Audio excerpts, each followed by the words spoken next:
Friends, last lecture में हमने क्या डिस्कस किया था कि हेट्रोजीनियस मिक्सचर में से हम कॉन्स्टिट्यूएंट पार्टिकल्स को कैसे सेपरेट किया जाता है वो हमने समझ लिया था। ठीक है, हेट्रोजीनियस मिक्सचर क्या होता है? हेट्रोजीनियस मिक्सचर में हमने आपको बताया था कि हेट्रोजीनियस मिक्सचर वो मिक्सचर होता है जिसके अंदर क्या होता है, जैसे हमने क्या होता है जो कि एक सिंपल बाउंड्री जो होती है। हेट्रोजीनियस मिक्सचर में क्या होता है, सिंपल हमें सेपरेशन बाउंड्री जो होती है उसको क्या होता है, हेट्रोजीनियस मिक्सचर बोलते हैं।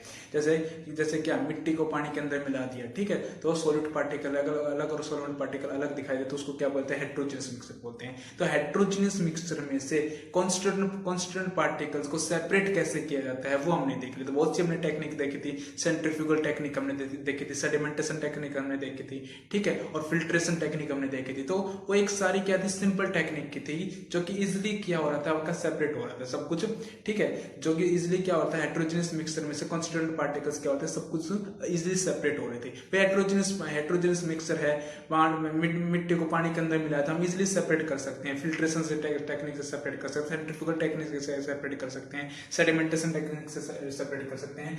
बहुत ही इजी टेक्निक थी, ठीक है। लेकिन अभी आपको अगर ये बोल दिया जाए कि होमोजीनियस मिक्सचर है, पानी में अगर चीनी मिला दिया, पानी के अंदर आपने क्या मिला दिया, नमक मिला दिया, ठीक है, पानी में नमक को मिला दिया। अब नमक को मिलाने के बाद अगर अब आपसे बोल दिया जाए कि अब क्या नमक को पानी से अलग कीजिए, ठीक है, तो होमोजेनियस मिक्सचर में से कॉन्स्टिट्यूएंट पार्टिकल्स को सेपरेट करना बहुत ही डिफिकल्ट टास्क होता है एज कंपेयर टू किसके, हेट्रोजेनियस मिक्सचर के।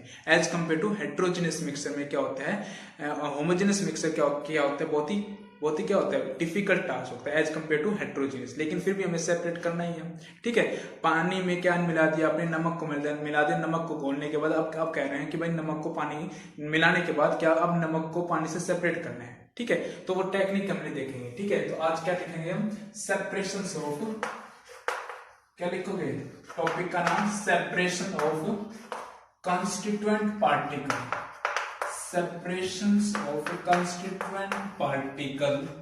separations of constituent particle from कौन सा, होमोजेनियस मिक्सचर। किस में से, होमोजेनियस मिक्सचर में से कंस्टिट्यूएंट पार्टिकल्स को सेपरेट करना है। होमोजेनियस मिक्सचर में कंस्टिट्यूएंट पार्टिकल्स को सेपरेट करना है। पहली टेक्निक हम पढ़ते हैं, इसके लिए कौन सी टेक्निक आती है, मान लो डिस्टिलेशन, सिंपल डिस्टिलेशन टेक्निक आती है, डिस्टिलेशन टेक्निक। ये डिस्टिलेशन टेक्निक होती क्या है, ठीक है, वो पहले हम डायग्राम से समझेंगे, ठीक है। अभी थोड़ा डायग्राम बनाते हैं, उसके बारे में हम समझेंगे, ठीक है। मान लो एक आपके पास क्या एक क्लैंप स्टैंड है, ठीक है, इसमें क्या क्या ले रखा है हमने, एक वॉल्यूमेट्रिक फ्लास्क ले रखा है,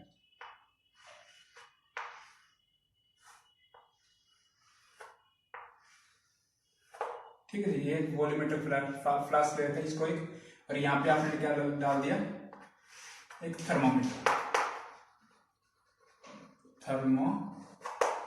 यहाँ पे क्या डाल दिया भाई, थर्मोमीटर डाल दिया, और इसमें क्या डाल रखा आपने, सी वाटर, ठीक है, समुद्र का पानी डाल रखा है, ठीक है। और इसमें क्या, यहाँ पे क्या कर दिया आपने, यहाँ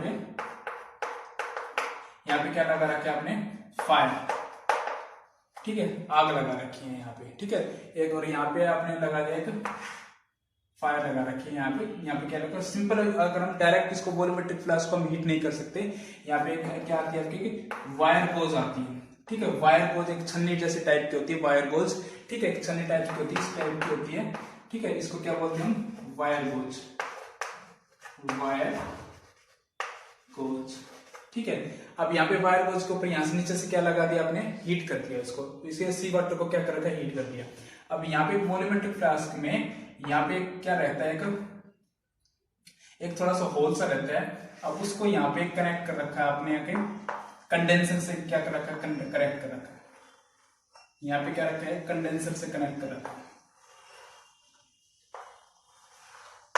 यहाँ पे क्या रखा है, कंडेंसर से क्या कर रखा है, कनेक्ट कर रखा है। अब इस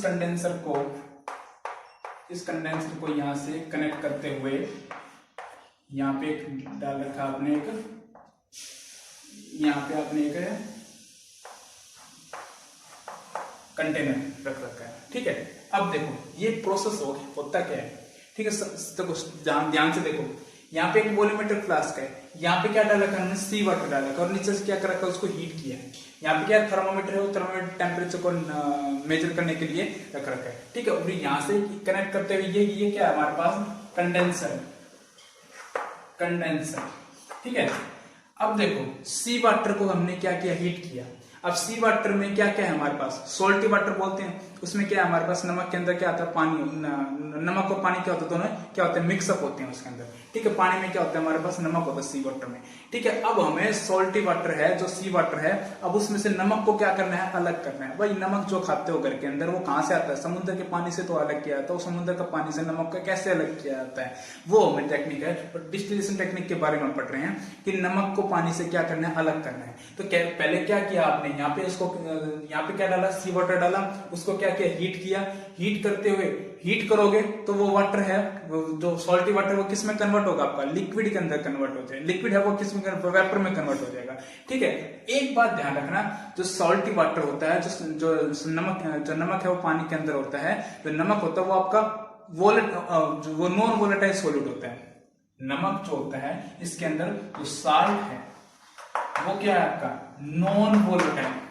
अब ये नॉन वोलेटाइल क्या होता है वो देखो, नॉन वोलेटाइल का मतलब क्या होता है, जो कि इजिली वेपर फेज में ना जाए। वोलेटाइल का मतलब होता है जो कि इजिली वेपर फेज में चला जाए, जो कि जिसको हीट करने के बाद तो वो वेपर फेज में चला जाए, उसको क्या कहते हैं, वोलेटाइल। और नॉन आगे लग गया, नॉन वोलेटाइल का मतलब होता है जो कि हीट करने के बाद वेपर फेज में ना जाए। तो साल्ट जो होता है वो आपका नॉन वोलेटाइल सॉल्यूट होता है। अब इसमें क्या क्या करेंगे, जैसे इसको हीट करेंगे तो जो साल्ट क्या है आपका, नॉन वोलेटाइल है, वो इजिली वेपर फेज में, जो वो क्या जाएगा, वो वेपर फेज में नहीं जाएगा, वो वेपर फेज में नहीं जाएगा। तो सिर्फ आपका जो वाटर है वो आपका लिक्विड से वेपर स्टेट में कन्वर्ट होगा। जैसे यहाँ पे वेपर स्टेट बन के यहाँ से इस वायर के थ्रू जाएंगे, इसके थ्रू जाएंगे, कंडेंसर में पहुंचेंगे। तो कंडेंसर में जैसे पहुंचेंगे तो कंडेंसर में क्या होता है, कंडेंसर का मतलब मैंने आपको बताया था कि कंडेंसेशन प्रोसेस वो प्रोसेस होता है जबकि आपका वेपर फेज से लिक्विड फेज में कन्वर्ट होता है। तो कंडेंसर क्या करेगा, आपका वेपर फेज को लिक्विड फेज में कन्वर्ट करेगा, और यहाँ पे क्या हो जाएगा, आपका लिक्विड इकट्ठा हो जाएगा, मतलब यहाँ पे आपका प्योर वाटर कन्वर्ट हो जाएगा। प्योर वाटर क्या हो जाएगा, कन्वर्ट हो जाएगा सी वाटर से किसमें, प्योर वाटर में कन्वर्ट हो गया। और यहाँ पे जैसे इसको हीट करते जाएंगे, ठीक है, वो जो साल्ट है वो तो आपका कन्वर्ट होगा नहीं, किसमें, साल्ट है वो तो आपका वेपर फेज में कन्वर्ट होगा नहीं, क्योंकि वो क्या है, नॉन वोलेटाइल सॉल्यूट है, और सिर्फ आपका लिक्विड कन्वर्ट होगा। तो जैसे जैसे कोई हीट करते जाओगे, यहाँ पे प्योर वाटर इकट्ठा होता चला जाएगा, और यहाँ पे सी वाटर के अलावा जो लास्ट में क्या बच जाएगा, यहाँ पे आपका नमक बच जाएगा, यहाँ पे नमक बच जाएगा, यहाँ पे क्या बच जाएगा, आपका प्योर वाटर बच जाएगा। तो वाटर और हमने नमक को क्या कर लिया, वाटर और NaCl को हमने क्या कर लिया, सेपरेट कर लिया। किस प्रोसेस के द्वारा, डिस्टिलेशन प्रोसेस। तो ये प्रोसेस क्या हो जाएगा आपका, डिस्टिलेशन प्रोसेस। एग्जाम के अंदर आपका ये प्रोसेस कैसे वर्क करता है ये सब नहीं पूछा जाता आपसे। आपसे पूछा जाएगा भाई purification of the sea water, sea water को प्योरीफाई कैसे किया जाए, किस टेक्निक के द्वारा, वो टेक्निक आपको बतानी है। वो टेक्निक कैसे काम करती है वो ही नहीं बताना है, वो टेक्निक कैसे काम करती है वो सब नहीं बताना है, क्योंकि इसलिए मैं आपको, लेकिन आपको टेक्निक पता तो होनी चाहिए कि भाई वो टेक्निक कैसे काम कर रही है। वो टेक्निक आपको पता ही नहीं है कि वो टेक्निक कैसे काम कर रही है, ठीक है, तो उस टेक्निक को आप अप्लाई कैसे करोगे, या फिर उस टेक्निक को आप बताओगे कैसे, ठीक है। तो एग्जाम में सिर्फ आपसे पूछा जाएगा भाई purification of the sea water, what is the technique for the purification of the sea water. तो टेक्निक क्या लिखोगे आप, डिस्टिलेशन। ज्यादा करेगा भाई डिस्टिलेशन प्रोसेस होता है क्या है, उसकी डेफिनेशन लिखो, वो मैं अभी आपको लिखवा दूंगा। लेकिन वो काम कैसे करता है वो आपको पता होना चाहिए। भाई कुछ नहीं करना है, एक आपको कंडेंसर लेना है, एक वॉल्यूमेट्रिक फ्लास्क लेना है, उसको सिंपल हीट करना है। हीट जैसे ही करोगे वो साल्ट जो होता है वो नॉन वोलेटाइल सॉल्यूट होता है। नॉन वोलेटाइल का मतलब होता है इजिली वेपर फेज में ना जाए। मैं यहाँ पे लिख देता हूँ नॉन वोलेटाइल का मतलब, not convert to vapour phase, not convert to vapour phase, जो कि वेपर फेज में कन्वर्ट ना हो। अब साल्ट तो वेपर फेज में कन्वर्ट होगा नहीं, सिर्फ लिक्विड कन्वर्ट होगा, और वो कंडेंसर के थ्रू, कंडेंसर क्या करेगा, लिक्विड जो वेपर फेज आए उसको किस में कन्वर्ट करेगा, लिक्विड में, और यहाँ पे आपका प्योर वाटर लिक्विड इकट्ठा हो जाएगा। तो आपका साल्ट और प्योर वाटर दोनों क्या हो जाएंगे, अलग अलग प्रोसेस, दोनों क्या हो जाएगा, हमने सेपरेट कर लिए। किस टेक्निक से, सिंपल डिस्टिलेशन टेक्निक से, ठीक है। तो ये डायग्राम आपको बनाना है और आपको ध्यान में रखना है कैसे काम करता है। लेकिन एग्जाम में ये नहीं पूछा था कि ये क्या आपकी एक्टिविटी है, एक तरह से ये क्या है आपकी एक्टिविटी, रेट्रोएक्टिविटी समझाने के लिए होती है, एग्जाम में नहीं पूछी जाती है। ठीक है, तो ये समझ में आया कि कैसे काम करती है। अब डिस्टिलेशन प्रोसेस होता क्या है वो देखो। ठीक है, उसकी डेफिनेशन हमें लिखनी है। ठीक है,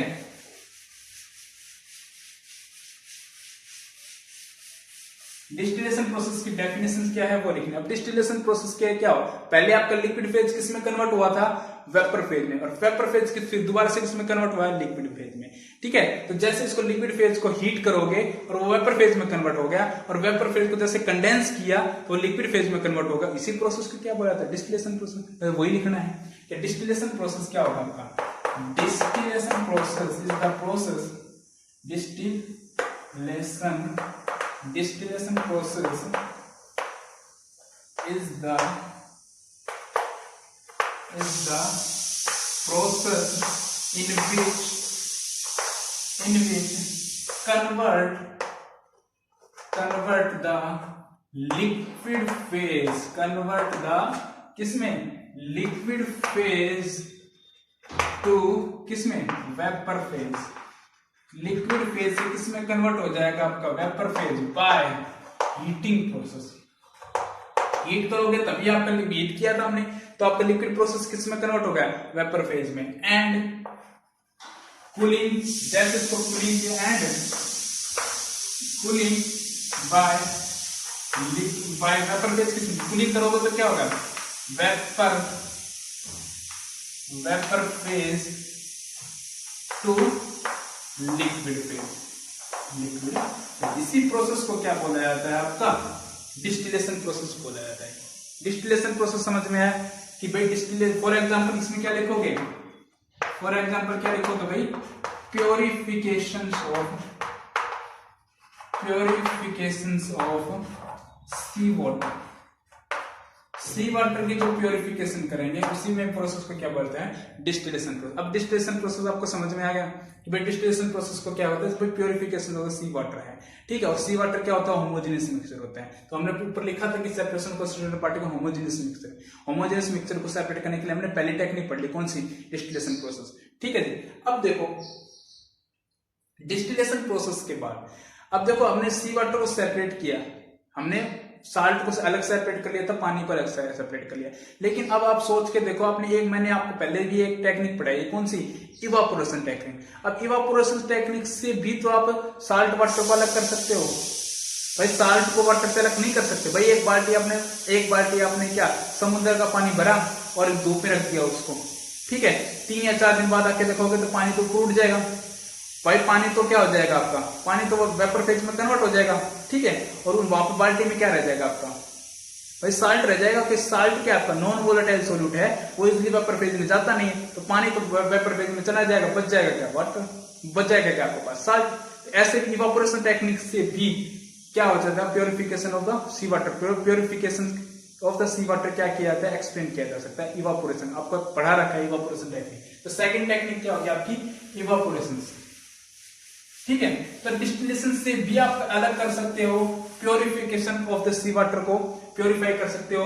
और सेकंड टेक्निक आती है इसी में आपकी क्या, इवापोरेशन। इवापोरेशन से भी आप क्या कर सकते हो, अलग कर सकते हो, प्योरीफाई कर सकते हो। देखो इवापोरेशन से क्या होगा, by this process is also purify the sea water। ठीक है, तो इस प्रोसेस से भी आप वाटर को, सी वाटर को क्या कर सकते हो, प्योरीफाई कर सकते हो। इवापोरेशन समझाने की जरूरत नहीं है ना, क्योंकि इवापोरेशन मैंने आपको पहले बता चुका है, बहुत डिटेल में बता चुका हूं कि भाई इवापोरेशन प्रोसेस क्या होता है। ठीक है, कुछ नहीं है भाई, सिंपल उसको रख दिया और वो क्या होगा आपका, इजिली वेपर फेज में कन्वर्ट हो जाएगा और नीचे क्या बच जाएगा आपका, साल्ट बच जाएगा। तो वही क्या है आपका इवापोरेशन प्रोसेस है। तो आप purification of the sea water को आप दो टेक्निक से आप क्या कर सकते हो, साल्ट को वाटर से अलग कर सकते हो। पहली टेक्निक कौन सी पढ़ाई थी, डिस्टिलेशन प्रोसेस। दूसरी टेक्निक क्या, सिंपल इवापोरेशन टेक्निक। ठीक है, तो डिस्टिलेशन टेक्निक और इवापोरेशन टेक्निक समझ में आ गई। ठीक है, क्वेश्चन कैसे पूछा जाएगा, व्हाट इज द टेक्निक या which is the technique use to purification of the sea water, क्या लिखोगे आप, या तो इवापोरेशन लिख सकते हो या फिर आप डिस्टिलेशन प्रोसेस, दोनों टेक्निक में से कोई भी टेक्निक लिख सकते हो। ठीक है, okay, thank you so much.